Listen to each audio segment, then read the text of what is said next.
Hey, I want to cover something that overall I think is a good thing, but it's got a little bit of a two-edged sword to it, and it's a little bit sad. For those of you who don't know what I'm talking about, Android 2.2 is going to have a new feature.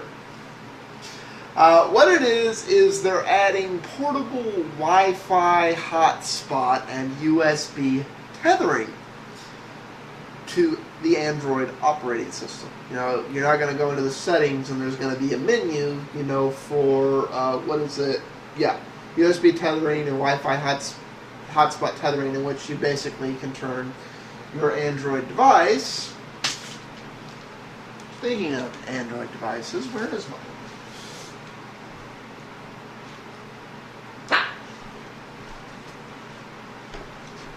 Into a phone, into a little mobile Wi-Fi hotspot based on your cellular coverage. The reason I say new is because for those of you who don't know, pardon me, this feature was supplied to Android via third-party apps until March 31st of this year. On March 31st of this year, Google went into the Android marketplace and removed any and all apps that had to do with tethering. A few days later, they apologized profusely and put these apps back everywhere except the United States.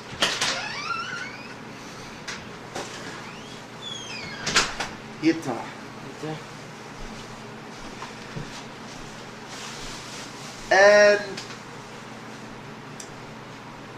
their claiming for this was that T-Mobile didn't allow tethering.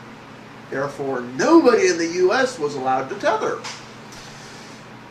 Even as of the beginning of April, Android devices were on other cell phone carriers. G1s had been being sold unlocked as early as a day after the G1 came out, and officially it was before Christmas of that year. So it had been some time since Android devices had been on T-Mobile only. I honestly don't know if this is Android just trying to blame T-Mobile for something Google had planned from the get-go. Because effectively what this is importing a feature that third-party apps, some of which were free and some of which were paid, were solving directly into the OS. Since it's being done now in 2.2, after Google has banned it, in the US it'll get a welcome reception because it's like, yeah, I'm sticking it to the cell phone companies that don't want me to have this. But I have a feeling this feature is going to disappear from any phone you get subsidized from a cell phone company. And the reason I say that is because the backflip is evidence of that. Like, nobody knows if the features which are missing from the backflip, which is on the AT&T network, were removed by Motorola or were removed by AT&T. You would think if it was AT&T, Motorola would be standing up, bouncing on their little soapbox going, no, AT&T made us fuck the phone up. We didn't do that, because Motorola's trying to position themselves as the second big Android supplier. And especially now that we got Dell and Life's Good getting into the whole market of supplying Android devices, you would really think if Motorola didn't make the decision to fuck the phone up themselves by removing the option from the operating system to run unsupported applications, basically locking Android down as much as an iPhone, you would think if it was AT&T and not Motorola that did that, Motorola would be screaming, we didn't do it, AT&T did. We all know the Google being changed to Yahoo was AT&T, but the options mysteriously removed from the settings on the backflip, I'm leaning more and more towards Motorola did that, which means don't ever buy a Motorola Android device because it won't be Android. It'll be Android turned into an iPhone.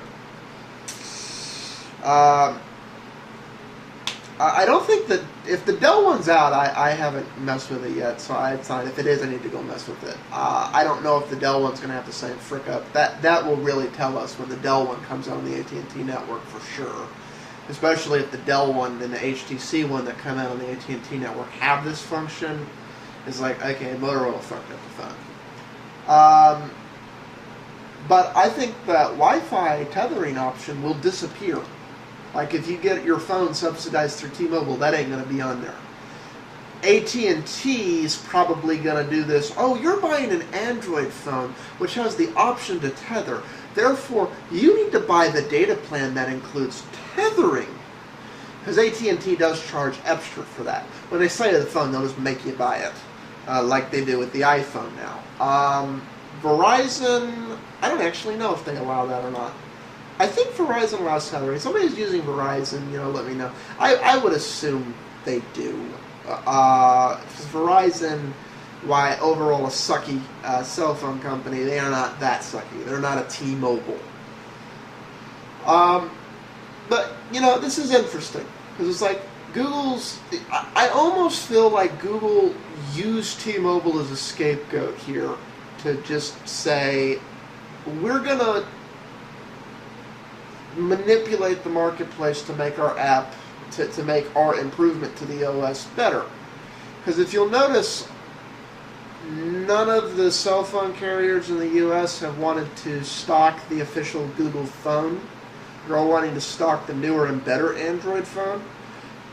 And if you'll notice, the Droid Incredible, is just now running 2.2. The Droid's still running 2.